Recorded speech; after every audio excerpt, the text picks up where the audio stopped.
ان الحمد للہ نحمده ونستعینه ونستغفره ونعوذ باللہ من شرور انفسنا ومن سیئات اعمالنا من يهده الله فلا مضل له ومن يضلل فلا هادي له واشهد ان لا اله الا الله وحده لا شريك له واشهد ان محمدا عبده ورسوله اما بعد فان خير الحديث كتاب الله وخير الهدي هدي محمد صلى الله عليه وآله وسلم وشر الأمور محدثاتها وكل محدثة بدعة وكل بدعة ضلالة وكل ضلالة في النار.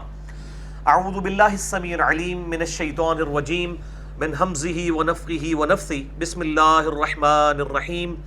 رب اشرح لي صدري ويسر لي أمري واحلل عقدة من لساني يفقهوا قولي. بسم الله الرحمن الرحيم. ان اللہ وملائکتہ یصلون علی النبی یا ایہا الذین آمنوا صلوا علیہ وسلموا تسلیما. اللہم صل علی محمد وعلی آل محمد کما صلیت علی ابراہیم وعلی آل ابراہیم انک حمید مجید. اللہم بارک علی محمد وعلی آل محمد کما بارکت علی ابراہیم وعلی آل ابراہیم انک حمید مجید. اللهم ربنا آتنا في الدنيا حسنة وفي الآخرة حسنة وقنا عذاب النار. ربنا آتنا من لدنك رحمة وهيئ لنا من أمرنا رشدا. لا إله إلا أنت سبحانك إني كنت من الظالمين. يا حي يا قيوم برحمتك أستغيث حسبنا الله ونعم الوكيل ولا حول ولا قوة إلا بالله العلي العظيم. آمين.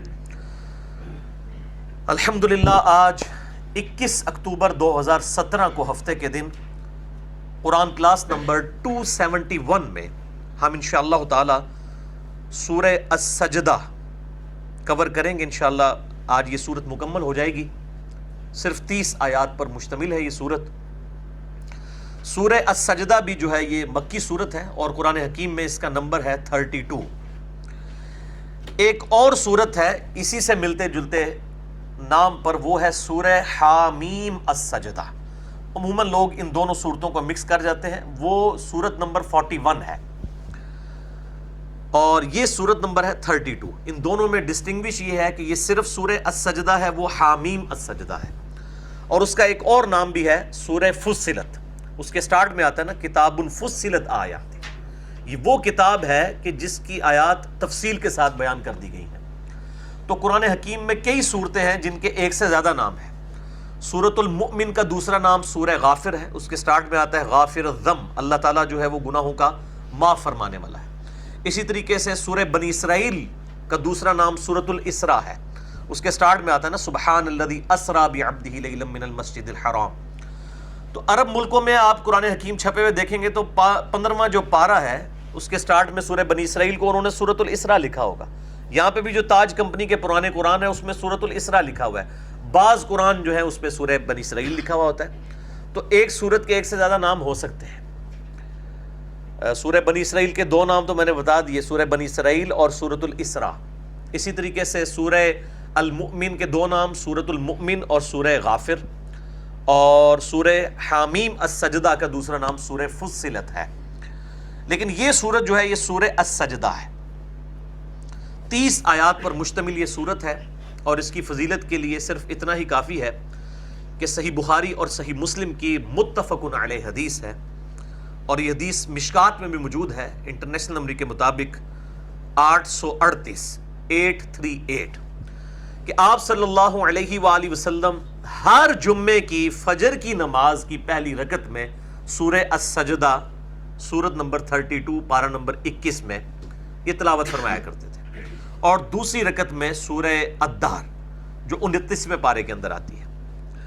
تو یہ سنت جو ہے وہ الحمدللہ پاکستان میں تو اس سنت پہ صرف اہل حدیث ہی عمل کر رہے ہیں.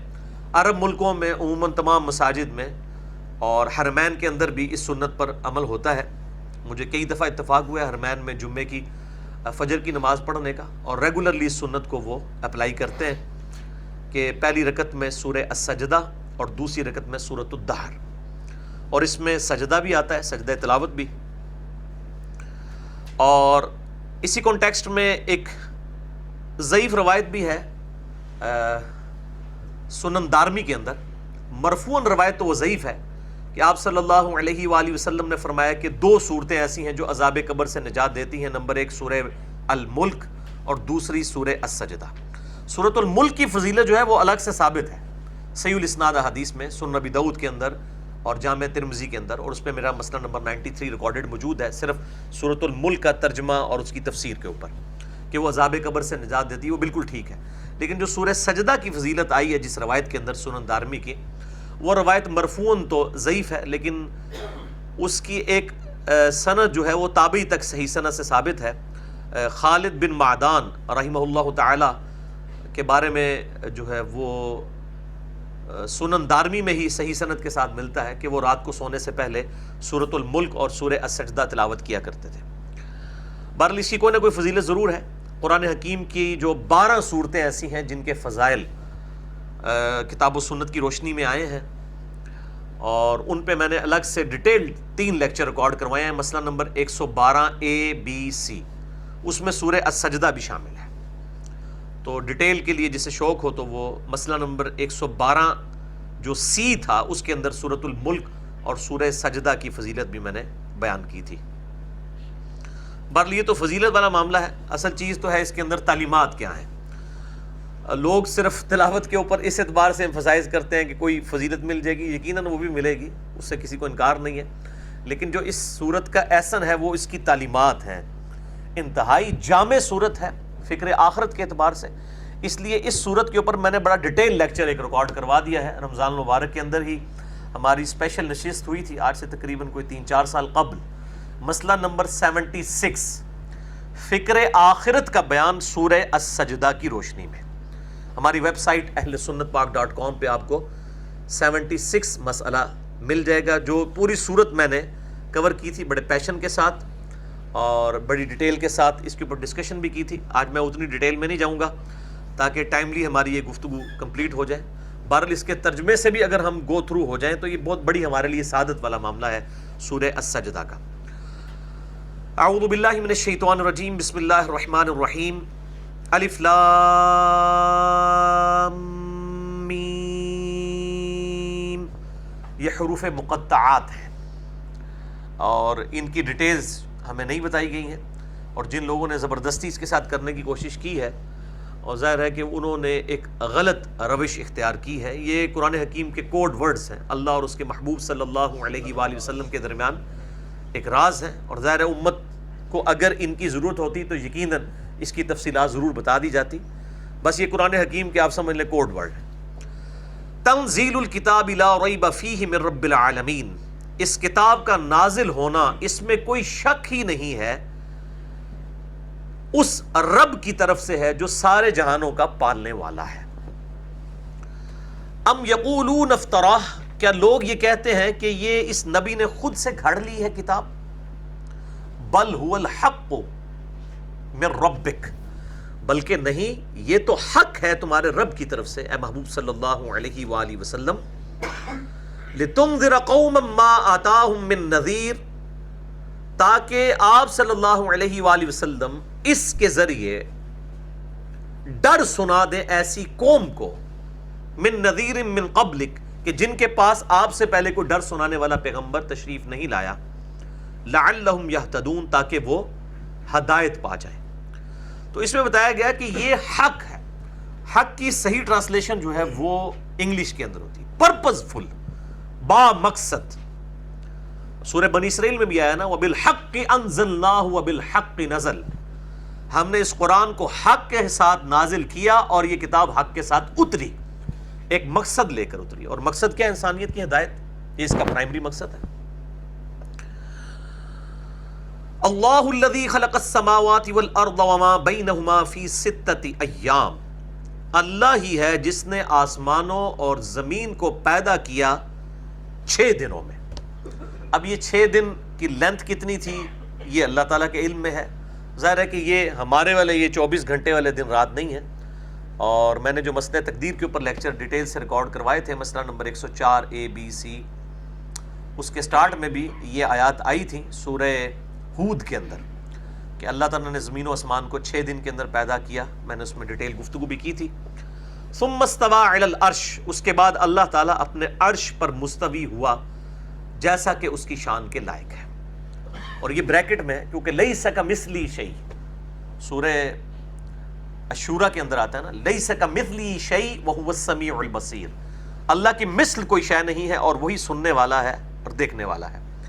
تو اللہ کے لیے کوئی مثال نہیں بیان کی جا سکتی کہ اللہ کا عرش پہ مستوی ہونا کیسا ہے، کوئی تمثیل اس کی بیان نہیں ہو سکتی. امام مالک رحمہ اللہ تعالی المتوفی 179 ہجری کا قول بڑا مشہور ہے، کتاب الاعتقاد امام البیہقی کی کتاب میں، کہ امام مالک کہتے ہیں کہ اللہ تعالیٰ کا عرش پہ استوا معلوم ہے، کتاب و سنت سے ہمیں معلوم ہے کہ اللہ تعالیٰ اپنے عرش پہ ہے. ایمان لانا واجب ہے، کیفیت مجہول ہے، یعنی ہمیں یہ نہیں پتا کہ اس کا استوا علی العرش کیسا ہے، کیونکہ لیس کمثلی شیء، اس کی مثل تو کوئی شے نہیں ہے. استوا معلوم ہے، ایمان لانا واجب ہے، کیفیت مجہول ہے، اور سوال کرنا بدعت ہے. یعنی اگر کوئی سوال کرتا ہے کہ اللہ تعالیٰ اپنے عرش پہ کس طرح مستوی ہے، اس کی کوئی ریزیمبلنس بیان کی جائے، کوئی مثال بیان کی جائے، تو یہ سوال کرنا ہی بدعت ہے، اس کی تو مثال بیان ہی نہیں کی جا سکتی. تو کس طریقے سے اس ڈیٹیلز میں پڑھا جائے تو انسان گمراہی کا دروازہ اپنے اوپر کھول لے گا. اس لیے میرا ایک کلپ بھی ریکارڈڈ ہے یوٹیوب کے اوپر، آپ لکھیں اللہ کہاں ہے تو سب سے ٹاپ پہ میرا ہی کلپ کھل جائے گا. اسی طریقے سے استوا علی العرش کا عقیدہ، کسی بھی اعتبار سے آپ اللہ عرش یہ الفاظ لکھیں تو میرے ہی کلپ ٹاپ کے اوپر کھلیں گے. 3-4 مختلف مواقع کے اوپر میں نے اس عقیدے کے حوالے سے حنفی اور سلفی دونوں کی ایکسٹریمز کا رد کیا ہے. یعنی حنفی ایک دوسری ایکسٹریم پہ چلے گئے، انہوں نے کہا کہ استوا علی العرش کی ہم تعویل کریں گے، ان کو اپنے اصلی معنوں میں معمول نہیں سمجھیں گے، بلکہ اللہ کا جو ہے وہ تخت حکومت جو ہے وہ عرش ہے، اللہ کی تجلیات کا مرکز عرش ہے، لیکن یہ نہیں کہیں گے کہ اللہ عرش پر ہے. اب یہ کیسے نہ کہا جائے، الرحمن علی العرش استوا، واضح قرآن حکیم میں کم از کم 6 دفعہ اسی طرح کی ملتی جلتی آیات آئی ہیں. ثم استوى علی العرش سورۃ الاعراف میں بھی آئی، اور سورہ ہود کے اندر، سورہ سجدہ کے اندر، حتیٰ کہ امام احمد بریلوی صاحب المتوفی 1340 ہجری، انہوں نے جو ترجمہ کیا ہے کنز الایمان میں الرحمن علی العرش استوى، سورہ طٰہٰ کی شروع کی آیات کا، تو انہوں نے یہی ترجمہ کیا ہے کہ رحمان نے اپنے عرش پر استوا فرمایا، رحمان اپنے عرش پر مستوی ہوا، بریکٹ میں لکھا جیسا کہ اس کی شان کے لائق ہے. تو انکار انہوں نے بھی نہیں کیا. اور دوسری ایکسٹریم کے اوپر ہمارے سلفی علماء، خصوصاً اس میں بھی جو عرب کے علماء ہیں، وہ بہت زیادہ ایکسٹریم رویے پہ چلے جاتے ہیں، اور بسا اوقات ان کے عقائد سے یعنی یوں معلوم ہوتا ہے جیسا کہ وہ مجسمہ کا عقیدہ رکھتے ہیں، کہ اللہ تبارک و تعالیٰ کے لیے شاید اس طرح کی ریزیمبلنس بعض اوقات وہ بیان کر جاتے ہیں، اور اس طرح کی وہ اسٹرکٹنس بیان کرتے ہیں، اور جو قرآن حکیم میں آیات اللہ تعالیٰ کی معیت کی ہیں، وَهُوَ مَعَكُمْ أَيْنَمَا كُنْتُمْ، وہ جہاں کہیں بھی تم ہو وہ تمہارے ساتھ ہوتا ہے. یا اسی طریقے سے نحن اقرب الیہ من حبل الورید، ہم تمہاری رگے جاں سے زیادہ تمہارے قریب ہیں. یا سورۃ المجادلہ میں آیا کہ تم 3 نہیں ہوتے کہ چوتھا تمہارا رب تمہارے ساتھ ہوتا ہے، تم 5 نہیں ہوتے کہ چھٹا تمہارا رب تمہارے ساتھ ہوتا ہے، نہ اس سے کم نہ اس سے زیادہ، تم جہاں کہیں بھی ہو وہ تمہارے ساتھ ہوتا ہے. پھر بخاری اور مسلم کی متفق علیہ حدیث ہے کہ ایک سفر کے دوران چند اصحاب بلند آواز سے اللہ اکبر لا الہ الا اللہ پڑھ رہے تھے، تو آپ صلی اللہ علیہ وآلہ وسلم نے انہیں منع فرمایا، اور فرمایا کہ تم کسی بہرے اور غائب کو نہیں سنا رہے ہو، تم اس کو سنا رہے ہو جو تمہاری سواری کی گردن، یعنی اونٹ پہ تم بیٹھے ہو اس کی گردن سے بھی زیادہ وہ تمہارے قریب ہے، تم کسی بہرے اور غائب کو نہیں سنا رہے ہو. اور پھر آپ نے فرمایا میں تمہیں جنت کے خزانوں میں سے ایک خزانہ عطا فرماتا ہوں، وہ ہے لا حول ولا قوت الا باللہ، نہیں ہے طاقت گناہوں سے بچنے کی اور نہ ہے قوت نیکیاں کرنے کی مگر اللہ کی توفیق کے ساتھ. یہ حدیث بخاری اور مسلم دونوں میں موجود ہے، اور میں نے یہ جو بلو کارڈ میں جو وظائف لکھے ہیں اس میں نے اس حدیث کا نمبر بھی دیا ہے، لا حول ولا قوت الا باللہ. صحیح بخاری میں 6409 ہے اور صحیح مسلم میں 6862 ہے. یہ مکمل حدیث آپ پڑھ کے دیکھیں تو آپ کا اللہ تعالیٰ کی معیت کے بارے میں عقیدہ بالکل کلیئر ہو جائے گا. اب نبی علیہ السلام جو مثال بیان فرما رہے ہیں تمہاری سواری کی گردن سے بھی زیادہ تمہارے قریب ہے، اور پھر ساتھ ارشاد فرما رہے ہیں کہ تم کسی بہرے اور غائب کو نہیں سنا رہے ہو. جب بہرا اور غائب نہیں ہے وہ، تو اس کے الٹ پھر کیا کیا جائے گا کہ وہاں موجود اور سننے والا ہے. کیونکہ بہرا اور غائب نہیں ہے تو ظاہر اپوزٹ ہے. موجود کیسا ہے؟ جیسا کہ اس کی شان کے لائق ہے. اپنے عرش پہ مستوی ہوتے ہوئے بھی وہ ہمارے ساتھ ہے. اس کے لیے ریزیمبلنس نہیں بیان کی جائے گی. اس میں پھر بعض اہل حدیث علماء جو ہے وہ غلوف کے اندر چلے جاتے ہیں. وہ کہتے ہیں جب ہم ٹوائلٹ میں جاتے ہیں تو کیا اللہ تعالیٰ ہمارے ساتھ اس وقت ٹوائلٹ میں بھی موجود ہوتا ہے؟ جی ہاں، جیسا کہ اس کی شان کے لائق ہے وہ ہر وقت ہمارے ساتھ ہے. وہ تو اللہ تعالیٰ قرآن حکیم میں فرماتا ہے جب تم رات کے وقت اپنی چادروں میں لپٹے ہوئے ہوتے ہو، ٹھیک ہے، تو اللہ تعالیٰ سے تم اس وقت بھی پوشیدہ نہیں ہوتے ہو، تم اپنے کپڑوں میں بھی اللہ تعالیٰ سے پوشیدہ نہیں ہوتے ہو. ٹھیک ہے، تو اللہ تعالیٰ سے تو کوئی پردہ نہیں ہے. پھر میں ان سلفی علماء کو نا الزامی جواب کے طور پہ پھکی دیتے ہوئے کہتا ہوں کہ جی صحیح مسلم میں حدیث ہے کہ رحمان، ہر شخص کا دل رحمان کی 2 انگلیوں میں ہے، چاہے تو یوں پلٹ دے چاہے تو یوں پلٹ دے. کہتے ہیں بالکل ٹھیک ہے. اچھا، میں نے کہا پھر اس کا مطلب یہ ہے کہ جب ہم ٹوائلٹ میں جاتے ہیں اس وقت بھی ہمارا دل رحمان کی 2 انگلیوں میں ہوتا ہے. اب پھر وہ ان کے لیے پھر مصیبت بن جاتی ہے، پھر ان کے لیے مصیبت بن جاتی ہے. تو کیا وہ باہر نکل جاتا ہے؟ تو کہتے ہیں نہیں، ان ڈیٹیل میں نہیں جانے کی ضرورت، ہم یہی کہتے ہیں جیسا کہ اس کی شان کے لائق ہے. تو وہ جب الزامی جواب دیا جائے نا پھر فوراً بیک فوٹ پہ آ جاتے ہیں. اسی طریقے سے رحمان اپنے عرش پہ ہوتے ہوئے ہمارے ساتھ ہے جیسا کہ اس کی شان کے لائق ہے، اس کی مائیت ہمارے ساتھ ہے، لیکن اس کے لیے کوئی تمثیل بیان نہیں کی جائے گی، ادروائز ایک مصیبت کھڑی ہو جائے گی. اور میں جہاں جہاں یہ آیات آ رہی ہیں میں بڑی ڈیٹیل کے ساتھ بول رہا ہوں اس حوالے سے تاکہ کوئی فتنہ کھڑا نہ ہو، کیونکہ دونوں طرف ایکسٹریم رویے پائے جاتے ہیں. لہذا درمیان کا معاملہ یہ ہے کہ اللہ تعالیٰ کی طرف سے جو دونوں آیات نازل ہوئی ہیں، معیت کی بھی اور استوا علی العرش کی، دونوں کو من و عن اسی طریقے سے بغیر کسی کیفیت کے قبول کیا جائے. اور پاکستان میں بھی 2 اہل حدیث علماء ایسے ہیں کہ جنہوں نے جرأت کی ہے. ایک تو حافظ سعید صاحب جو جماعت الدعوہ کے امیر ہیں، انہوں نے کتاب لکھی عقیدہ و منہج.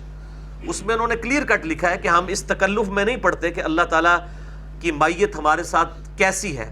ہم کبھی یہ نہیں کہتے کہ جی اللہ تعالیٰ سماعت اور بصارت کے ساتھ ہمارے ساتھ ہے اور خود وہ عرش پہ ہے. نہیں، ہم اس تکلف میں نہیں پڑھتے. ہم کہتے ہیں اللہ ہمارے ساتھ ہے جیسا کہ اس کی شان کے لائق ہے، اور وہ اپنے عرش پہ مستوی ہے جیسا کہ اس کی شان کے لائق ہے. کیونکہ اہل حدیث علماء کہتے ہیں نا جی ہے عرش پہ ہے لیکن اپنی سماعت اور بصارت اور علم کے ساتھ ہمارے ساتھ ہے. تو حافظ سعید صاحب نے عقیدہ و منہج کتاب میں لکھا ہم اس تکلف میں بھی نہیں پڑھتے.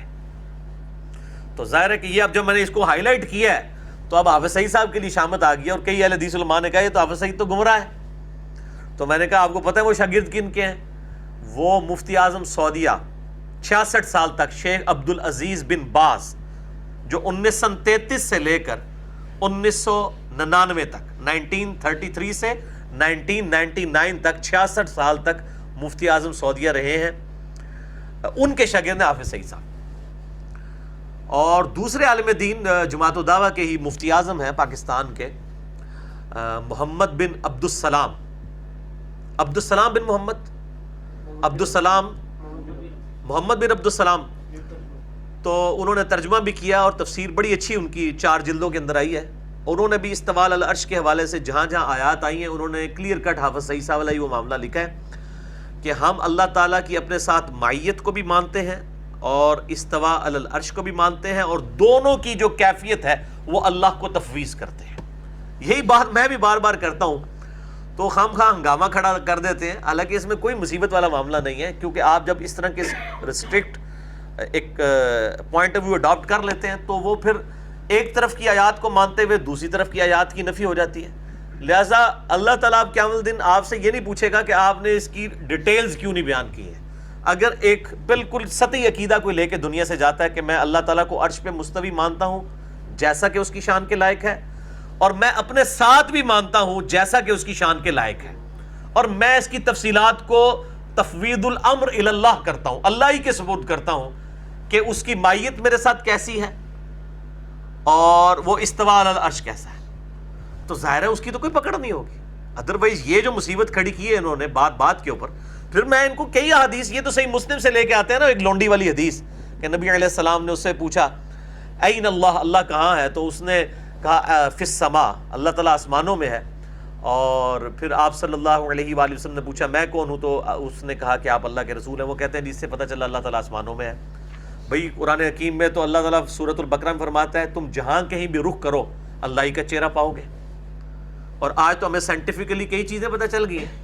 یعنی آج ہم پاکستان میں بیٹھے ہوئے ہیں اور یہاں سے اگر کوئی شخص آسمان کی طرف اشارہ کرے گا تو وہ اس طرف ہوگا, لیکن اگر کوئی شخص امریکہ میں کھڑا ہوگا تو وہ ایگزیکٹ ہمارے نیچے کھڑا ہوگا, اور جب وہ کھڑا ہو گیا آسمان پہ اشارہ کرے گا تو وہ نیچے کی طرف ہوگا, اور جو یہاں پہ ہوگا اس کا اشارہ اس طرف ہوگا. تو وہ قرآن کی آیت پھر بڑی فٹ ان ہے کہ تم جہاں کہیں بھی چہرہ کرو, جس طرف بھی رخ کرو اللہ ہی کا رخ پاؤ گے.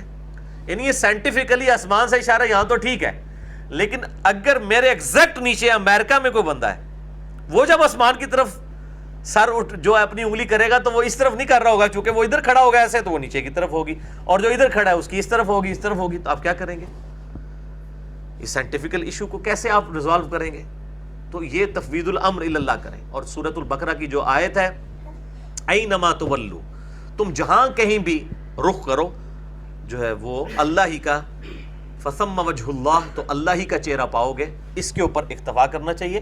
اس طریقے سے بخاری و مسلم کی حدیث ہے کہ آپ صلی اللہ علیہ وآلہ وسلم مسجد میں آئے تو آپ نے قبلہ شریف کی طرف دیوار جو تھی اس پہ تھوک دیکھی, تو آپ صلی اللہ علیہ وآلہ وسلم ناراض ہوئے اور آپ نے اپنے مبارک ہاتھوں سے تھوک کو صاف کیا, اور آپ صلی اللہ علیہ وآلہ وسلم نے فرمایا جب تم میں سے کوئی شخص جو ہے وہ کھڑا ہوتا ہے رب کے حضور نماز پڑھنے کے لیے تو اس کا رب اس کے اور قبلے کے درمیان ہوتا ہے, تو تم کبھی بھی قبلہ رخ مت تھوکو. اب کسی سے ابھی نے نہیں کہا یا رسول اللہ اللہ تو عرش پہ ہے, یہاں درمیان میں کہاں سے آ گیا؟ تو یہ جو اتنا خطرناک کھیل جو ہے وہ سلفی اہل حدیث علماء اور دوسری طرف حنفی علماء کھیل رہے ہیں کہ ان کو یہ پتہ نہیں ہے کہ اللہ تعالیٰ کی صفات, شاہ ولی اللہ دہلوی نے حجت اللہ البالغہ میں لکھا ہے کہ اللہ کی جو صفات ہیں یہ بہت سینسٹیو ایشو ہے. یہ تو آپ سمجھ لیں 11,000 وولٹ کو ہاتھ ڈالنے والی بات ہے کہ آپ اس کی ڈیٹیلز میں پڑھیں, جبکہ ہمارا نالج ہی لمیٹڈ ہے. اللہ تعالیٰ کی ہم تفصیلات اس طرح بیان نہیں کر سکتے. تو ابو داؤد میں جب یہ روایت آتی ہے بخاری اور مسلم کی, یہ تھوک پھینکنے والی, تو آپ صلی اللہ علیہ وآلہ وسلم کے اگلے الفاظ ہیں کہ آپ صلی اللہ علیہ وآلہ وسلم نے فرمایا کہ اس شخص نے اللہ اور اس کے رسول کو تکلیف دی ہے جس نے قبلے کی طرف تھوکا ہے. اور پھر آپ صلی اللہ علیہ وآلہ وسلم نے اسے امامت سے بھی اتار دیا اور فرمایا کہ جب تمہارا امام آئے تو اسے بتاؤ کہ نبی صلی اللہ علیہ وآلہ وسلم نے تمہیں امامت سے معزول کر دیا قبلہ رخ تھوکنے کی وجہ سے. اندازہ کریں. اس لیے میں کہتا ہوں تھوکتے وقت, پیشاب کرتے وقت, ایون ٹانگیں بھی سیدھی کرنی ہو تو قبلہ رخ کے اعتبار سے رسپیکٹیبل ایٹیچیوڈ ہمارا ہونا چاہیے. اس حوالے سے میرا ایک کلپ بھی چڑھا ہوا ہے. بہرحال حرمت جو ہے وہ صرف جو ہے تھوکنے کی اور پیشاب کرنے کی ہے. ٹانگیں کرنے والا معاملہ جو ہے وہ اس کی کرولری ہے, اجتہادن ہے, اس کے اوپر ہم کو فتویٰ نہیں لگاتے. لیکن ظاہر ہے وہ مزاج رسول صلی اللہ علیہ وآلہ وسلم میں تو یہ بات نہیں بیٹھتی کہ اس طریقے سے قبلہ رخ جو ہے وہ ٹانگیں کر کے کوئی لیٹے. اور ویسے بھی سنت یہ ہے کہ چہرہ قبلہ رخ ہونا چاہیے, دائیں کروٹ لیٹنا. اور باقی جو ہمارے سب کانٹیننٹ کے ایک معاشرے میں مشہور ہے کہ جو بندہ قبلے کی طرف ٹانگیں کر کے سویا ہو تو اس کو جگا کے کہو کہ اپنی ٹانگیں سمیٹ لے, اور جو قطبی ستارے کی طرف ٹانگیں کیے ہوئے ہو نا وہ لتیں ہی وڑ دو, اس کی ٹانگیں ہی کاٹ دو. یعنی وہ قطبی ستارے کے بارے میں پتہ نہیں ان کا کیا عقیدہ ہے, ستارے کے بارے میں کسی بزرگ بابے کی کوئی قبر ہے اس طرف, یہ کیا ان کا عقیدہ ہے.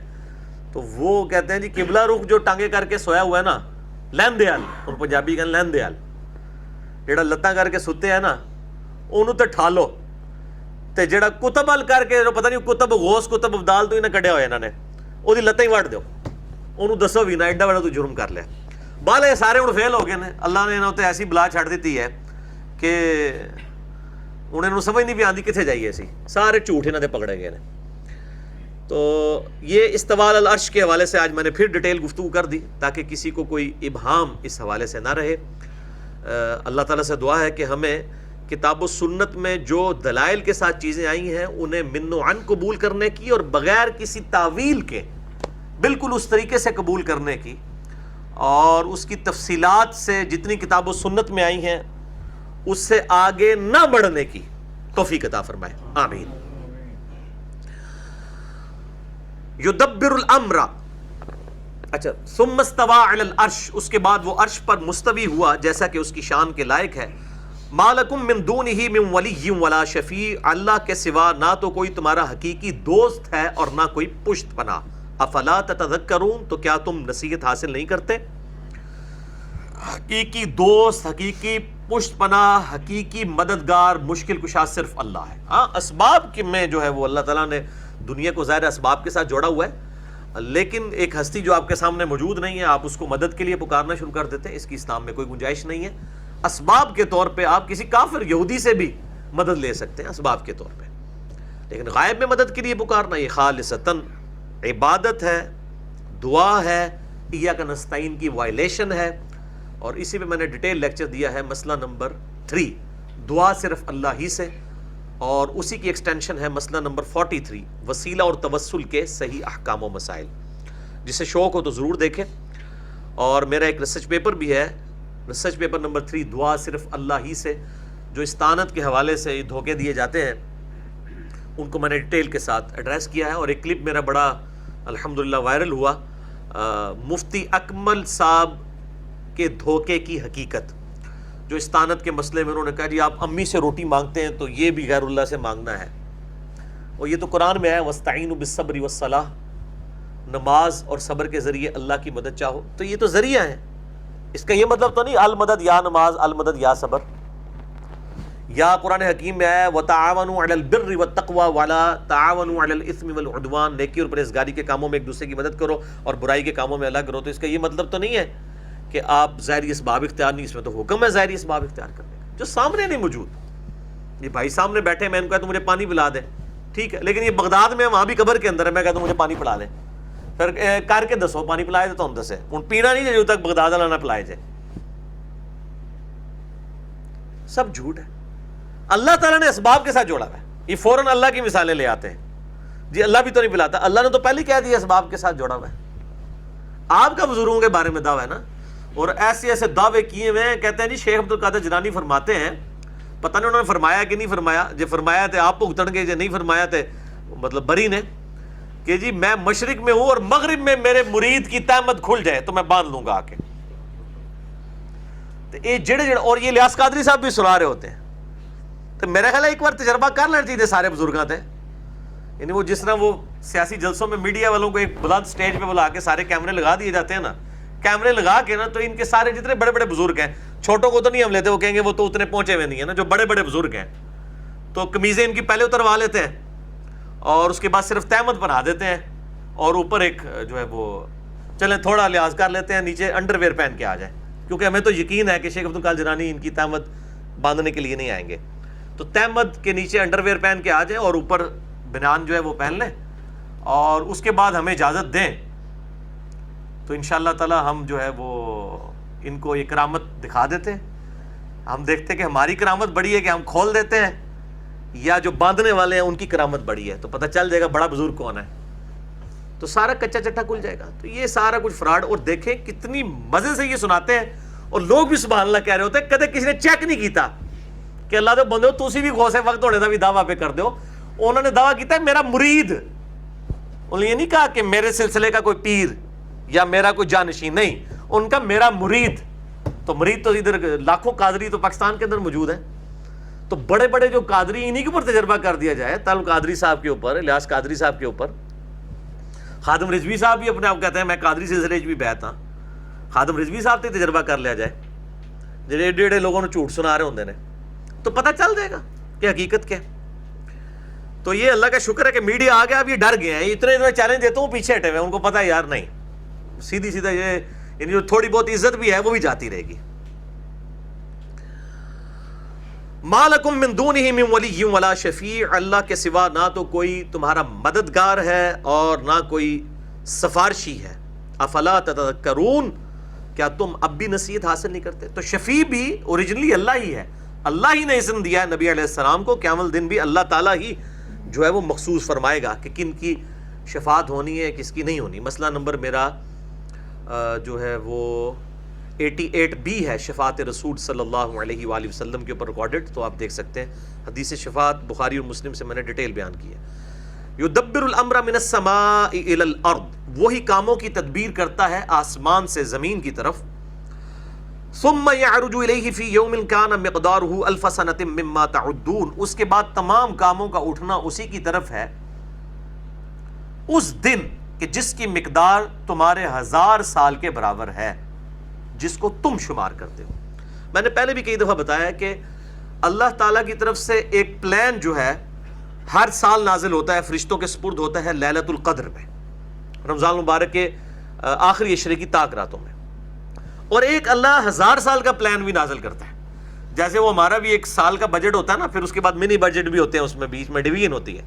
اللہ تعالیٰ کا ایک 1000 سال کا پلان ہے جو فرشتوں کے حوالے کیا جاتا ہے، پھر اس میں ہر سال یعنی جس کو کہتے ہیں نا کہ وہ سب پلانز ان کے حوالے کیے جاتے ہیں، جس میں رزق کا تقسیم ہونا، کس کو موت آنی ہے، کس نے پیدا ہونا ہے، یہ ساری چیزیں۔ مثلا نمبر 44 میرا ریکارڈڈ ہے شب قدر اور شب برات کے اوپر، بلکہ نیو 44 ریکارڈ ہو گیا تھا اب تو الحمدللہ ڈیٹیل کے ساتھ۔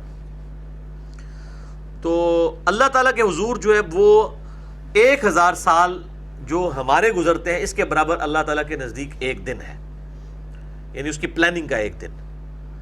پھر وہ اعمال نامے اللہ تعالیٰ کی طرف سے چڑھائے جاتے ہیں۔ ویسے تو شب قدر میں بھی نامہ اعمال پیش ہوتے ہیں، پھر ہر ہفتے میں 2 دن ہے، صحیح مسلم میں آتا ہے، سوموار کے دن اور جمعرات کے دن اللہ کے حضور نامہ اعمال پیش ہوتے ہیں، اور روزانہ بھی ہوتے ہیں۔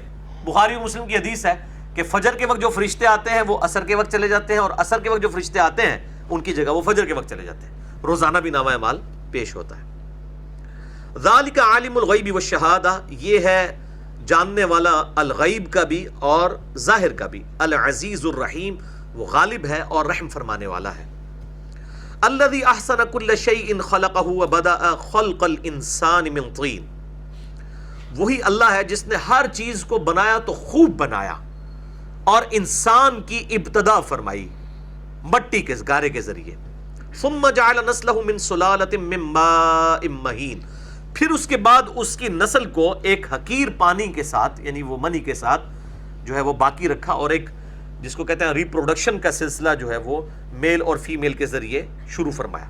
ثم سواہ، اس کے بعد اس نے تسویہ کیا، صحیح شکل و صورت کو واضح کیا، وَنَفَخَ فِيهِ مِن رُوحِهِ وَجَعَلَ لَكُمُ السَّمْعَ وَالْأَبْصَارَ وَالْأَفْئِدَةَ، اور اس کے بعد اس نے اپنی طرف سے تم میں روح پھونکی، اور وہی عطا فرماتا ہے کان، آنکھیں، وَالْأَفْئِدَةَ، اور عقل یا دل یا دماغ، جو بھی ترجمہ کر لیں۔ قَلِيلًا مَا تَشْكُرُونَ، لیکن بہت ہی کم لوگ ہیں جو شکر گزاری کی روش اختیار کرتے ہیں۔ وَقَالُوا أَإِذَا ضَلَلْنَا فِي الْأَرْضِ، اور یہ کہتے ہیں کہ جب ہم مر کر مٹی ہو جائیں گے، أَإِنَّا لَفِي خَلْقٍ جَدِيدٍ، تو کیا ہمیں اس کے بعد ایک نئی اٹھان اٹھایا جائے گا، دوبارہ سے ہمیں زندہ کر دیا جائے گا۔ بل ہم بلقاء ربہم کافرون، بلکہ حقیقت میں یہ اپنے رب کی ملاقات کا کفر کر رہے ہیں۔ یعنی اگر ان کا یقین ہے کہ رب ہے، یہ سورہ طور میں آتا ہے کہ تم نے اپنے آپ کو کیا خود پیدا کر لیا ہے یا کسی کے پیدا کرنے سے پیدا ہوئے ہو؟ کسی کا دعویٰ نہیں کہ خود پیدا کیا ہے اپنے آپ کو۔ ہمارے ماں باپ کو بھی نہیں پتا ہم کیسے پیدا ہو گئے۔ کوئی اس طرح کی تخلیق کر سکتا ہے؟ اللہ ہی تخلیق کرتا ہے۔ تو اللہ تعالیٰ ماتا ہے جب اللہ ایک دفعہ پہلی دفعہ تخلیق کر رہا ہے تو دوبارہ اس کے لیے تخلیق کون سا مشکل کام ہے؟ اصل میں تو تم رب کی ملاقات کے منکر ہو رہے ہو۔ یہ تمہیں بھی پتا ہے کہ وہ زندہ تو کر سکتا ہے۔ جو زندہ ہونے کا انکار کر رہے ہو یہ اصل انکار نہیں ہے۔ اصل انکار یہ ہے کہ تم اللہ تعالیٰ سے ملاقات سے آنکھیں چرانا چاہتے ہو۔ جیسے ایک کبوتر جو ہے نا وہ بلی کو دیکھ کے، بلی کو تو غائب نہیں کر سکتا، آنکھیں بند کر لے کہ چلو بلی تو غائب ہوگی، تو ایسا تو نہیں ہے، بلی تو غائب نہیں ہوگی۔ اس طریقے سے قیامت کے دن جو جواب دہی ہے وہ تو غائب نہیں ہو سکتی، وہ تو پیشی ہونی ہی ہونی ہے۔ قُلْ يَتَوَفَّاكُمْ مَلَكُ الْمَوْتِ الَّذِي وُكِّلَ بِكُمْ، اے نبی صلی اللہ علیہ وآلہ وسلم آپ فرمائیے کہ ملک الموت ہے جو تم پر موت کو وارد کرتا ہے، تمہاری جان کو قبض کرتا ہے اللہ کے حکم سے۔ ثُمَّ إِلَىٰ رَبِّكُمْ تُرْجَعُونَ، اور اس کے بعد تم اپنے رب کی طرف لوٹائے جاؤ گے۔ تو یہ ملک الموت کا لفظ قرآن حکیم کی ٹرمنالوجی میں سیدنا اسرائیل علی نبینا وعلیہ الصلوۃ والسلام کے لیے آیا ہے۔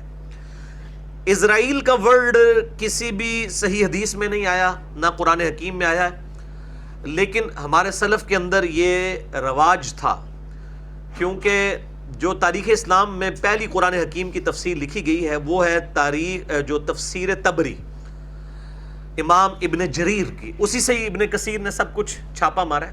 ابن جریر جو ہے وہ 310 ہجری میں فوت ہوئے ہیں، یعنی امام بخاری کے آلموسٹ ہم عصر ہیں۔ قرآن حکیم کی پہلی تفسیر انہوں نے لکھی ہے، اسے تفسیر تبری بھی کہا جاتا ہے۔ اس میں بھی انہوں نے لکھا ہے کہ تابعین کے ہاں یہ یعنی ورڈ استعمال ہوتا تھا اسرائیل، تو اسرائیل جو ہے وہ اس کا ہیبرو لینگویج میں ترجمہ ہے عبرانی زبان میں اللہ کا بندہ۔ جبرائیل، میکائیل، اسرافیل اور اسرائیل لقب بھی آتا ہے حضرت یعقوب علیہ السلام کا، یہ سب ایل کے ساتھ جو بھی آ رہے ہیں یہ اللہ کا بندہ، عبداللہ کی آپ سمجھ لیں ہیبرو میں یہ ٹرانسلیشن ہے۔ تو ملک الموت تم پر موت وارد کرتے ہیں اللہ کے حکم سے، اس کے بعد تم اپنے رب کی طرف لوٹائے جاؤ گے۔ وَلَوْ تَرَى إِذِ الْمُجْرِمُونَ نَاكِسُو رُؤُوسِهِمْ عِنْدَ رَبِّهِمْ، اور کاش تم وہ وقت دیکھ لو کہ جب مجرم لوگ اپنے رب کے حضور سر جھکائے ہوئے ہوں گے، یعنی اللہ تعالیٰ قیامت کے دن کی وہ آپ سمجھ لیں جو فلم ہے وہ پہلے اپنے آیات کے ذریعے جو ہے لوگوں پر واضح کر رہے ہیں۔ کاش تم وہ وقت دیکھ لو جب لوگ اپنے رب کے حضور، مجرم لوگ اپنے رب کے حضور سر جھکائے ہوئے ہوں گے، ربنا ابصرنا وسمعنا، کہیں گے رب ہمارے ہم نے دیکھ لیا اپنی آنکھوں سے قیامت کے دن کو، ہم نے سن لیا، فرجعنا نعمل صالحا انا موقنون، پس ہمیں اب دنیا میں ذرا دوبارہ بھیج دے اللہ، ہم نیک عمال کریں گے اللہ، انا موقنون، ہمیں یقین آ گیا کہ تیرے حضور پیشی ہونی ہے۔ لیکن دیکھ کے مانا تو کیا مانا، دیکھ کے تو سب نہیں مان لینا ہے۔ ان الذین یخشون ربهم بالغیب لہم مغفرۃ واجر کبیر، جو لوگ بغیر دیکھے اپنے رب سے ڈرتے ہیں ان کے لیے اجر ہے، دیکھ کے تو سب نے مان لینا ہے۔ تو وہ پھر قیامت دن مجرم کہیں گے اللہ دوبارہ دنیا میں بھیج دے، لیکن یہ تو نہیں ہو سکتا۔ وَلَوْ شِئْنَا لَآتَيْنَا كُلَّ نَفْسٍ هُدَاهَا، اللہ تعالیٰ فرماتا ہے اگر ہم زبردستی ہی کرنا چاہتے تو تمام لوگوں کو ہدایت دے دیتے، وَلَكِنْ حَقَّ الْقَوْلُ مِنِّي لَأَمْلَأَنَّ جَهَنَّمَ مِنَ الْجِنَّةِ وَالنَّاسِ أَجْمَعِينَ، لیکن ہماری طرف سے ایک بات طے پا چکی ہے کہ میں ضرور بالضرور دوزخ کو بھر دوں گا سرکش جنوں اور انسانوں سے۔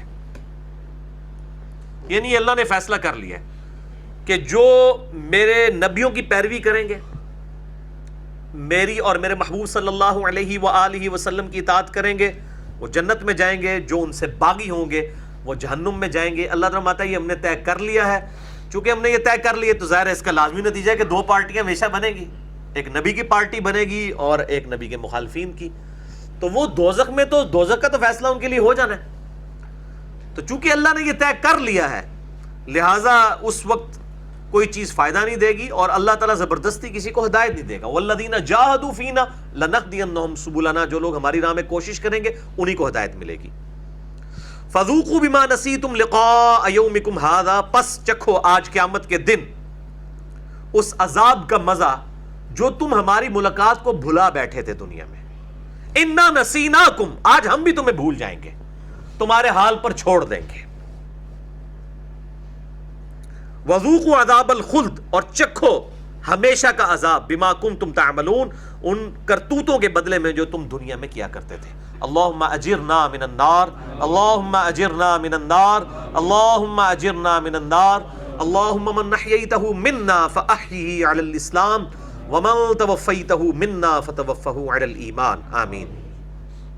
انما یؤمن بآیاتنا الذین اذا ذکروا بها، ہمارے بندے تو صرف وہی تھے ایمان والے کہ جب ہماری آیات ان کے سامنے تلاوت کی جاتی تھی، ان کو نصیحت کی جاتی تھی ہماری آیات کے ذریعے، خروا سجدا وسبحوا بحمد ربہم، تو فوراً سجدے میں گر پڑتے تھے اور اپنے رب کی حمد بیان کرتے تھے اپنے رب کی، وہم لا یستکبرون، اور وہ تکبر نہیں کیا کرتے تھے۔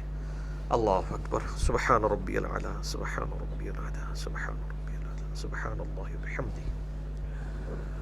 آیت سجدہ کے لیے ضروری نہیں ہے کہ آپ نے ماتھے ہی نیچے ٹیکنا ہے، ٹو باؤ ڈاؤن بھی کر لیں گے تو وہ سجدہ ادا ہو جائے گا۔ مسئلہ نمبر 119 میرا اہل سنت پاک .com ہماری ویب سائٹ پہ سجدہ تلاوت کے حوالے سے رکھا ہے، اس کی پوری ڈیٹیلز میں نے اس میں 8 صحیح الاسناد حدیث کی روشنی میں بیان کی ہے۔ تتجافى جنوبهم عن المضاجع يدعون ربهم خوفا وطمعا، ہمارے نیک بندوں کی پیٹھیں ان کے بستروں سے الگ رہتی تھیں، وہ اپنے رب کو پکارا کرتے تھے خوف کے ساتھ اور لالچ کے ساتھ، یعنی خوف آخرت کا ڈر بھی، اور ساتھ لالچ بھی کہ مجھے جنت مل جائے۔ تو یہ جو صوفیاء کے ہاں کانسیپٹ آیا، اور سیدنا مولا علی رضی اللہ تعالیٰ عنہ علیہ السلام کے بارے میں بھی ایک جھوٹا قول منسوب کیا ہوا ہے انہوں نے، کہ مولا علی کہا کرتے تھے کہ جی میں اللہ تعالیٰ کی عبادت نہ تو جنت کی وجہ سے کرتا ہوں نہ دوزخ کی وجہ سے، بلکہ اس سے محبت کی وجہ سے کرتا ہوں۔ بالکل جھوٹ ہے، مولا علی کبھی بھی قرآن کے خلاف بات نہیں کر سکتے۔ آپ نہج البلاغہ میں بھی مولا علی علیہ السلام کے سارے خطبات اٹھا کے دیکھیں، پورے سینٹرڈ اراؤنڈ قرآن ہے۔ تو قرآن کی تعلیمات تو بالکل واضح ہے کہ نیک بندوں کی نشانی یہ ہے کہ وہ خوف اور امید دونوں چیزوں کے ساتھ اپنے رب کی طرف، دیکھیں نا، خوف اور طمع کے ساتھ اللہ کی طرف متوجہ ہوتے ہیں۔ آخرت کے عذاب کا خوف اور اللہ سے نعمت پانے کی طمع اور لالچ۔ بھائی وہ لالچ جو ہے کوئی بری چیز نہیں ہے، یہ والی لالچ، کیونکہ وہ لالچ خود اللہ نے دلائی ہے۔ اگر یہ بری چیز ہے تو یہ برا کام کیا کس نے؟ نعوذ باللہ، اللہ پہ فتویٰ چلا جائے گا نا کہ وہ جنت کی لالچ کیوں دیتا ہے۔ تو یہ بالکل غلط کانسیپٹ ہے۔ کتاب و سنت کا کانسیپٹ یہ ہے کہ آپ دوزخ سے ڈریں گے بھی اور جنت کی لالچ بھی رکھیں گے، بیلنسڈ۔ جو سورہ الفرقان کے آخری رکوع میں جا کے اہل ایمان کی نشانیاں آئی ہیں 12، جس پہ میرا مسئلہ نمبر 120 ریکارڈڈ موجود ہے، اس میں ایک یہ تھی نا کہ اہل ایمان اللہ سے دعا کرتے ہیں، ربنا اصرف عنا عذاب جہنم ان عذابها کان غراما، اے رب ہمارے ہم سے جہنم کا عذاب پھیر دے۔ جہنم کا عذاب تو ہمارے گلے کا پھندا بن چکا ہے، ایک لٹکتی ہوئی تلوار ہے، ہر وقت ہمیں ڈر لگا رہتا ہے کہ کہیں جہنم میں نہ چلے جائیں، اے اللہ ہم سے یہ عذاب دور کر دیں، اللہم اجرنا من النار، آمین۔ تو یہ تو نیک بندوں کی نشانی بتائی گئی ہے، اور یہ کہتے ہیں نہیں جی۔ وَمِمَّا رَزَقْنَاهُمْ يُنْفِقُونَ، اور ان کی ایک اور نشانی ہے کہ وہ ہمارے دیے ہوئے مال میں سے ہماری راہ میں خرچ بھی کرتے ہیں۔ ظاہر جیب وہی ڈھیلی کرے گا جس سے یہ امید ہے کہ مجھے اس کا بدلہ اللہ نے دینا ہے، تو وہ دنیا کے بینک کی بجائے اللہ کے ڈیوائن بینک میں جمع کروا دے گا۔ جو بخاری و مسلم کی حدیث ہے، انسان کہتا رہتا ہے میرا مال میرا مال میرا مال، حالانکہ انسان تیرا مال تو وہ ہے جو تو نے کھا کے ختم کر لیا، یا پہن کے بوسیدہ کر لیا، یا اللہ کی راہ میں خرچ کر کے آخرت کے لیے محفوظ کر لیا۔ یہ تین ہی تیرے مال ہیں، اور باقی جو مال بچ گیا وہ تیرے ورثاء کا مال ہے۔ یہ حدیث بخاری اور مسلم دونوں میں ہے۔ اور ایک اور حدیث ہے، وہ بھی بخاری اور مسلم دونوں میں ہے، کہ ابن آدم کے پاس اگر سونے کی 2 وادیاں ہوں تو وہ کہے گا میرے پاس تیسری بھی آ جائے، ابن آدم کا پیٹ صرف قبر کی مٹی بھر سکتی ہے۔ یہ حدیث بھی بخاری اور مسلم دونوں میں ہے۔ اس طرح کی 17 حدیثیں میں نے مسئلہ نمبر 51 میں ریکارڈ کروا دی ہیں، رزق حرام کی مذمت، دنیا پرستی کا انجام اور اس کا علاج، جس میں میں نے 17 حدیث اور 11 قرآن حکیم کی آیات کراس ریفرنس کے طور پر پیش کی تھی۔ اور آیا کہ اپنے مال میں سے خرچ کرتے ہیں، لوگوں کے مال میں سے نہیں۔ یعنی وہ لوگ یہاں چندے کی پیلے کر رہے ہوتے ہیں نا، لوگوں سے کہہ رہے ہو تسی جیب ٹھلی کرو، تہاڈا مال لواں گے، بچے بھی تہاڈے بھیجاں گے جہاد وچ، اسی اتھے ہی بیٹھاں گے، گڈیاں 'چ پھراں گے۔ تو قرآن کہتا ہے اپنے مال اور اپنی جان کے ذریعے اللہ کے حضور جہاد کرنا ہے، لوگوں کی مال اور لوگوں کی جانوں کے ذریعے نہیں۔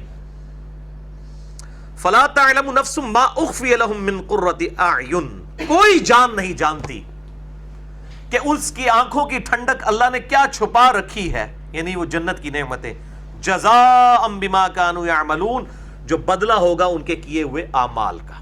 دودھ پینے والے مجنونی، اعمال کرنے والے لوگ۔ یہ آیت سورہ السجدہ کی آیت نمبر 17 آپ صلی اللہ علیہ وآلہ وسلم نے تلاوت کی۔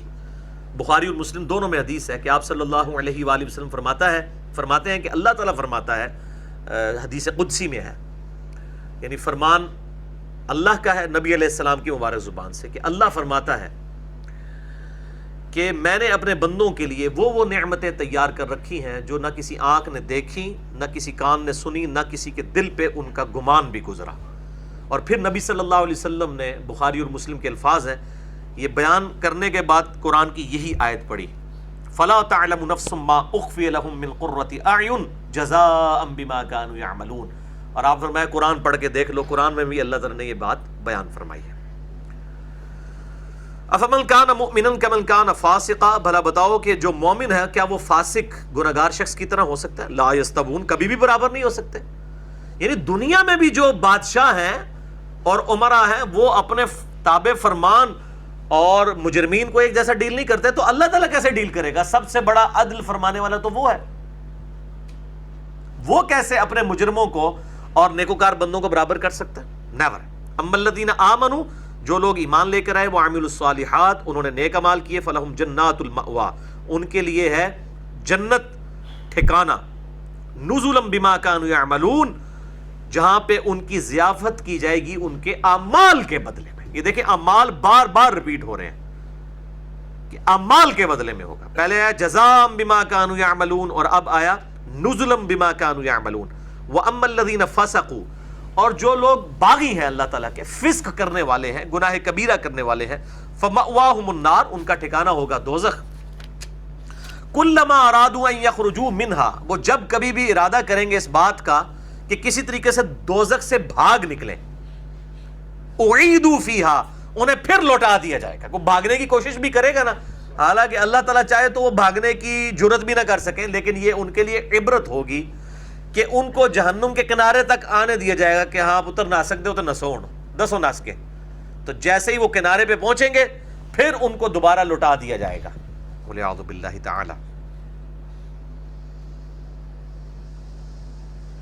اُعِیدُوا فِيهَا، انہیں لوٹا دیا جائے گا اس میں. وَقِيلَ لَهُمْ ذُوقُوا عَذَابَ النَّارِ الَّذِي كُنْتُمْ بِهِ تُكَذِّبُونَ، اور پھر انہیں کہا جائے گا کہ چکھو اس عذاب کا مزہ جسے تم دنیا میں جھٹلایا کرتے تھے کہ اے جہاں میٹھا اگلا کس نے ڈٹھا. دنیا میں تم جھٹلاتے تھے نا، آج دیکھ لو عذاب تمہارے سامنے آ گیا. اللہم اجرنا من النار، آمین. وَلَنُذِيقَنَّهُم مِّنَ الْعَذَابِ الْأَدْنَىٰ دُونَ الْعَذَابِ الْأَكْبَرِ، اور ہم ضرور چکھاتے رہیں گے انہیں دنیا کی زندگی میں بھی عذاب، تھوڑا بہت عذاب، دون العذاب الاکبر، اس بڑے عذاب یعنی قیامت کے دن کے عذاب سے پہلے، لعلہم یرجعون، تاکہ یہ ہماری طرف لوٹ آئیں. یعنی اللہ تعالیٰ نے اپنی سنت بیان کی ہے کہ دنیا میں تکلیف اس لیے اللہ تعالیٰ کی طرف سے آتی ہیں تاکہ لوگ اللہ کی طرف پلٹیں. اور ان تکلیف کے لیے بھی دیکھیں آزمائش کا لفظ نہیں ہے، عذاب کا لفظ ہی آیا ہے. تو وہ مولا علی علیہ السلام کی طرف ایک جھوٹا قول لوگوں نے منسوب کیا ہوا ہے کہ مولا علی فرماتے ہیں کہ اللہ کی طرف سے جو عذاب ہے اور آزمائش ہے اس میں فرق یہ ہے کہ جب تم پہ کوئی تکلیف آئے اگر تم اللہ کی طرف رجوع کرتے ہو تو یہ سمجھ لو آزمائش ہے، اور اگر تم اللہ کی طرف رجوع نہیں کرتے ہو تو یہ سمجھ لو اللہ کا عذاب ہے. یہ بالکل جھوٹ ہے، کیونکہ جن لوگوں پہ تکلیفیں آ رہی ہوتی ہیں میجورٹی اللہ کی طرف رجوع کر رہے ہوتے ہیں. چاہے وہ انہوں نے حرام کا پیسہ کمایا ہوتا ہے، ان پہ بھی جب تکلیف آتی ہے نا وہ بھی دادا دربار جا کے حرام کے مال کی جو دیگیں در چڑھا رہے ہوتے ہیں، وہ یہ سمجھتے ہیں یہ نیکی کا کام ہے.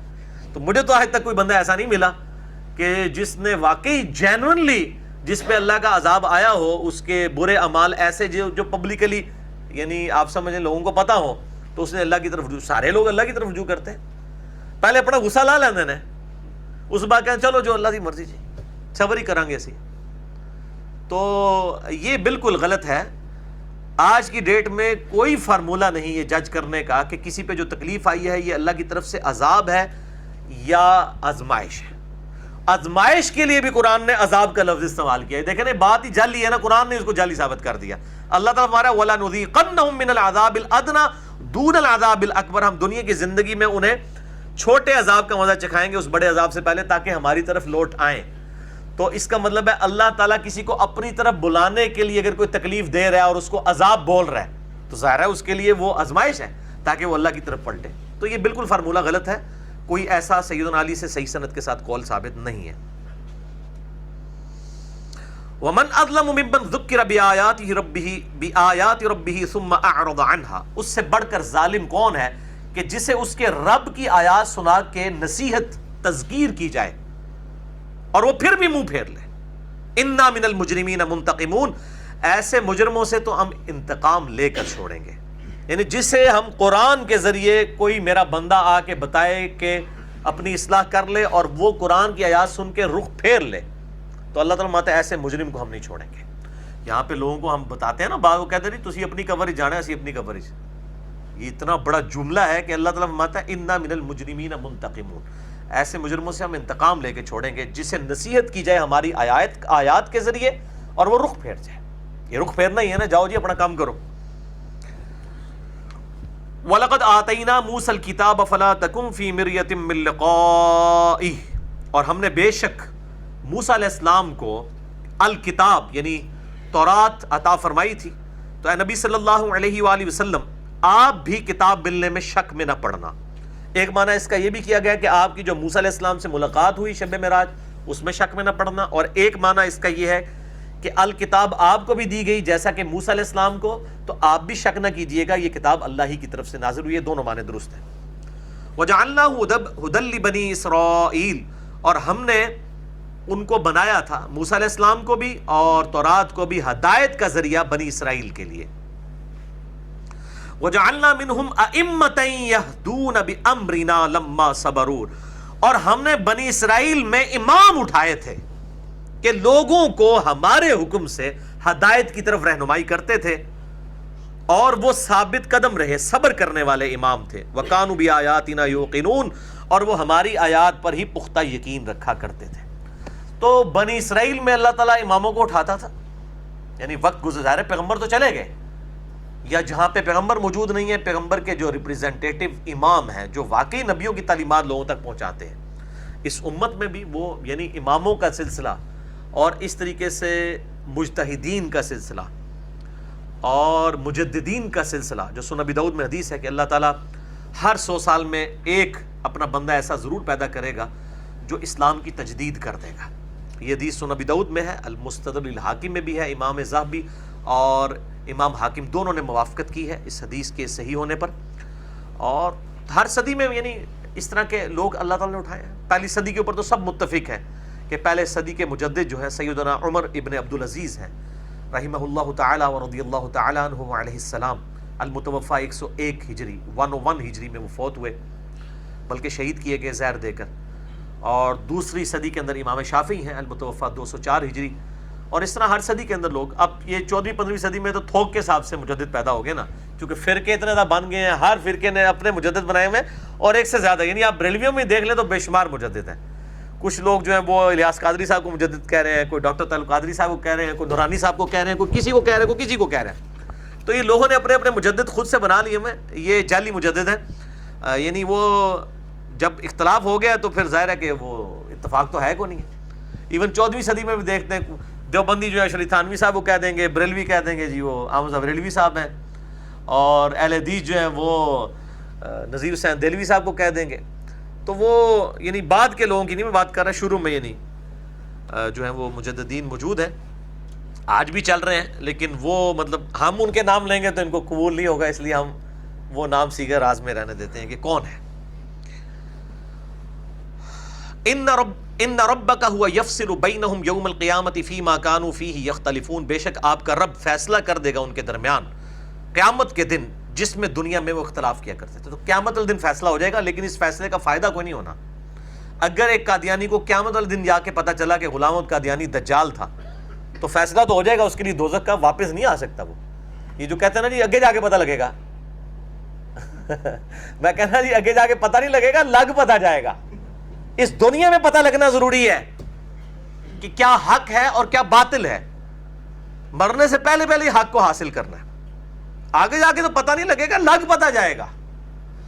تو قیامت دن اللہ تعالیٰ فیصلہ فرما دے گا جس میں وہ آپس میں اختلاف کیا کرتے تھے۔ اولم یہد لہم کم اہلکنا من قبلہم، کیا انہوں نے نہیں دیکھا ان کے لیے ہدایت کا باعث نہ ہوئی یہ چیزیں کہ ہم نے کتنی ہی قوموں کو ہلاک کیا، من القرون، ان سے پہلے کئی قوموں کو، یمشون فی مساکنہم، جبکہ ان کے مسکنوں میں یہ پھرتے بھی ہیں۔ یعنی یہ مشرکین عرب کے بارے میں ہے کہ یہ شام تجارت کرتے ہوئے ان قوموں کے کھنڈرات میں سے گزر کے جاتے تھے جن کو اللہ تعالیٰ نے نبیوں کی نافرمانی کرنے کے سبب ہلاک کر دیا۔ تو اللہ تعالیٰ ماتا ہے یہ کھنڈرات دیکھ کے ان کو عبرت نہیں ہوتی ہے کہ ان سے بڑی بڑی قومیں پہلے گزری اور نبیوں کی نافرمان ہوئی، اللہ نے ان کو تباہ و برباد کر دیا۔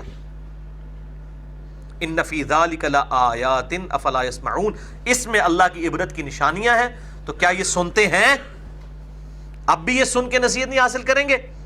اولم یروا انا نسوق الماء الی الارض الجرز، کیا انہوں نے نہیں دیکھا کہ ہم ایک بنجر زمین کی طرف پانی لے کے جاتے ہیں، یعنی آسمان سے بارش جو برساتے ہیں، فنخرج به زرعا تاکل منه انعامهم وانفسهم، اور پھر اس میں سے کھیتیاں نکالتے ہیں ہم جس میں سے ان کے چوپائے بھی کھاتے ہیں اور یہ خود بھی کھاتے ہیں۔ ظاہر ہے کہ اگر یہ کھیتی نہ اگے تو زمین پہ سب کچھ ختم ہو جائے، جانور نہیں کھا سکیں گے اپنی خوراک، ہماری خوراک بھی زمین سے آ رہی ہے، تو انسان دنیا میں سروائیو ہی نہیں کر سکتا۔ یہ پوری کی پوری لائف جو ہے وہ زمین کے اگانے کے اوپر ہے۔ اسی لیے بخاری مسلم میں حدیث ہے نا کہ قرب قیامت میں وہ شخص فتنوں سے بچے گا جو اپنی بکریاں لے کر پہاڑ کی کسی چوٹی پہ چلا جائے گا اور وہ بکریوں کے ذریعے وہ رزق حاصل کر رہا ہوگا اور اپنا جو اگائے گا اور کھائے گا. اور آج سائنٹسٹ بھی یہ کہہ رہے ہیں کہ اگر دنیا میں اس اعتبار سے کوئی تھرڈ ورلڈ وار ہوتی ہے تو صرف وہی قومیں بچیں گی، سروائیو کریں گی کہ جہاں پہ زمین اگاتی ہے. یہ سب کانٹیننٹ میں آبادی کیوں ہے اتنی زیادہ؟ یعنی زمین اگر وہ ترازو کی فارم میں ہو تو پوری زمین ایسے پہ سے ڈگ پوے. جتنے بندے انڈیا، پاکستان، بنگلہ دیش اور چائنا اس ایریے میں رہ رہے ہیں، باقی دنیا خالی پڑی ہوئی ہے. اگر آبادی کا آپ ریشو پروپورشن نکالیں تو آدھے سے زیادہ دنیا ادھر رہ رہی. کیوں؟ یہ صدیوں سے دنیا نے لرن کیا ہے کہ دنیا میں زرخیز زمین جہاں پہ زمین اگاتی ہے وہ یہ رہنے کے قابل ہیں جگہ. اب کینیڈا کا کتنا زیادہ رقبہ ہے، یعنی پاکستان جیسے 30-40 ملک اس میں سے نکل آئے، لیکن بنجر پڑا ہوا ہے کیونکہ برفباری ہوتی ہے، زمین اگاتی نہیں ہے. تو یہاں پہ آبادی کیوں زیادہ ہے؟ انڈیا، پاکستان، بنگلہ دیش اور اسی طریقے سے چائنا، یہاں پہ زمین اگاتی ہے. یا پھر اس کے بعد اگر کوئی دنیا کا خطہ دریافت ہوا وہ 16ویں صدی کے اندر، صدی عیسوی کے اندر، وہ امریکہ ہے. وہاں پہ بھی چاروں موسم ہوتے ہیں، وہاں پہ بھی زمین بڑی زرخیز ہے. دنیا میں سب سے زیادہ گندم کی پروڈکشن بھی امریکہ کے اندر ہوتی ہے. یعنی یہ سب کانٹیننٹ کے بعد دنیا میں زرخیز ترین جو جگہ ہے وہ امریکہ ہے.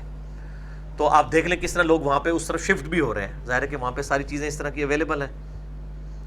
تو اللہ تعالیٰ ماتا ہے کہ اس میں سے تمہارے جانور بھی کھاتے ہیں، تم خود بھی کھاتے ہو. افلا یبصرون، کیا تم آنکھیں کھول کے نہیں دیکھتے ہو؟ کتنی بڑی عبرت ہے اس کے اندر کہ تمہارا سارا جینا ڈپینڈنٹ ہے اللہ تعالیٰ کی طرف سے بھیجی ہوئی نعمتوں کے اوپر. وَيَقُولُونَ مَتَىٰ هَٰذَا الْفَتْحُ إِن كُنتُمْ صَادِقِينَ. اور اے نبی صلی اللہ علیہ وآلہ وسلم یہ آپ سے پوچھتے ہیں کہ اگر تم سچے ہو تو بتاؤ کہ وہ فتح کا دن، وہ ڈیسیژن کا دن کب آئے گا، یعنی قیامت کا دن. تو نبی صلی اللہ علیہ وآلہ وسلم کو کہا جا رہا ہے جواب میں، قُلْ يَوْمَ الْفَتْحِ لَا يَنْفَعُ الَّذِينَ كَفَرُوا إِيمَانُهُمْ. اے نبی فرما دو کہ وہ دن جب کبھی بھی آئے، جب وہ دن آ جائے گا اس دن ایمان لانا کافروں کو فائدہ نہیں دے گا. وَلَا هُمْ يُنظَرُونَ، اور نہ ہی ان کو کوئی مہلت دی جائے گی. یعنی یہ ڈیٹ اس طرح پوچھ رہے ہو کہ بھی تسی کچھ کر لو گے، کیا کر سکتے ہو؟ اور بخاری و مسلم کی حدیث ہے کہ جو مر گیا اس کی قیامت قائم ہوگی. یعنی جو بندہ مر گیا اس کی آخرت کی زندگی شروع ہوگی. تو موت کا وقت تو اللہ تعالیٰ نے اس طریقے سے مقرر کیا، لیکن کسی انسان کو نہیں پتا کہ اس کی موت کب آنی ہے. بالکل نہیں پتا، ایسا سیکرٹ رکھا ہوا ہے. اور یہ اللہ کی ڈیسٹنی ہے اللہ تعالیٰ کی طرف سے. سورہ نساء میں آیا ہے کہ اگر تم اپنے آپ کو مضبوط قلعوں میں بھی بند کر لو تب بھی موت وہاں آئے گی. سورہ آل عمران میں آیا ہے کہ یہ جو منافقین کہتے تھے نا کہ جب مسلمانوں کو غزوہ احد کے اندر جو ہے وہ کسی حد تک شکست کا سامنا کرنا پڑا، کتنے اصحاب شہید ہوئے، تو منافقین نے کہا کہ ہم نے تو ان کو پہلے کہا تھا جنگ لڑنے کے لیے نہ جاؤ، اگر یہ ہماری طرح گھروں میں بیٹھے رہتے تو آج ان پہ موت نہ آتی. تو اللہ تعالیٰ نے پتہ کیا فرمایا اس پہ؟ اللہ تعالیٰ نے فرمایا کہ اگر تمہاری بھی موت لکھی ہوتی نا وہاں پہ، تم اپنی مقتل گاہوں کی طرف کھچے ہوئے چلے آتے خود. سورہ آل عمران میں آتا ہے. یعنی موت اگر تمہاری لکھی ہوئی ہوتی نا تو اللہ تعالیٰ تمہیں کھینچ کے وہاں لے آتا. ایسے حالات و واقعات پیدا فرما دیتا کہ تم خود کھنچ کے وہاں پہ پہنچ جاتے نہ چاہتے ہوئے بھی. تو یہ بات نہ کرو، جن کی موت وہاں میدان جنگ میں آئی ہے انہوں نے اسی وقت ہی مرنا تھا، چاہے اپنے گھر میں مرتے چاہے کہیں پہ مرتے. یہ تو ان کی خوش قسمتی ہے کہ ان کو شہادت کی موت ملی ہے. فَأَعْرِضْ عَنْهُمْ، اے نبی صلی اللہ علیہ وآلہ وسلم اعراض کیجئے کافروں سے، یعنی ان کو سیریس نہ لیں، آپ کا کام صرف دعوت دینا ہے، ٹینشن نہ لیں. وَانْتَظِرْ إِنَّهُمْ مُنْتَظِرُونَ، اے نبی صلی اللہ علیہ وآلہ وسلم آپ بھی انتظار کیجئے، بے شک وہ بھی انتظار میں ہے. وہ انتظار میں ہے کہ اللہ کا عذاب ان پہ کب آتا ہے، ان کی موت کی شکل میں یا غزوہ بدر کی شکل میں. اور آپ صلی اللہ علیہ وآلہ وسلم بھی صبر کے ساتھ انتظار کیجئے. اللہ تعالیٰ کے ہاں ظاہر ایک سنت ہے، اللہ تعالیٰ اپنے معاملات کو، اس کی ٹائمنگز کو اپنے اعتبار سے دیکھتا ہے کہ اس نے کس وقت کوئی معاملہ کرنا ہے. تو آپ بے صبری نہ کیجئے، حق کی دعوت دیتے جائیں، انشاءاللہ آپ کو غلبہ نصیب ہوگا. ہماری سورہ السجدہ مکمل ہوئی. اگلی دفعہ سورۃ الاحزاب، یہ مدنی صورت ہے، اور مدنی صورتیں جو ہیں یہ قرآن حکیم میں مشکل صورتیں ہوتی ہیں کیونکہ ان کے مضامین بڑے امپورٹنٹ ہوتے ہیں. وہ مدینہ میں ظاہر ہے کہ مسلمانوں کا ایک معاشرہ قائم ہو چکا تھا، تو سورۃ الاحزاب تو بہت امپورٹنٹ صورت ہے. اس میں نبی صلی اللہ علیہ وسلم کی جو اپنی گھر کی جو عائلی زندگی ہے اس کو ڈسکس کیا گیا ہے، اور اس طریقے سے پردے کے احکامات اس کے اندر آئے. اور اسی طریقے سے ایک اچھا خاصا پورشن جو ہے وہ غزوہ خندق کی لائیو کمنٹری آئی ہے. غزوہ خندق کے دوران کیا ہوا تھا اس کی لائیو کمنٹری سورۃ الاحزاب میں آئی ہے، انشاءاللہ اس کو اگلی دفعہ شروع کریں گے۔ اللہ تعالیٰ سے دعا ہے جو حق بات میں نے کہی اللہ تعالیٰ ہمارے دلوں میں راسخ فرمائے، اگر جذبات میں میرے منہ سے کوئی غلط بات نکل گئی تو اللہ تعالیٰ ہمارے دلوں سے محو کر دے، ہمیں کتاب و سنت کی تعلیمات پر عمل کر کے دوسرے بھائیوں تک پہنچانے کی توفیق عطا فرمائے۔ سبحانک اللہم و بحمدک، اشہد ان لا الہ الا انت، استغفرک و اتوب الیک، وما علینا الا البلاغ المبین۔ جزاکم اللہ خیرا۔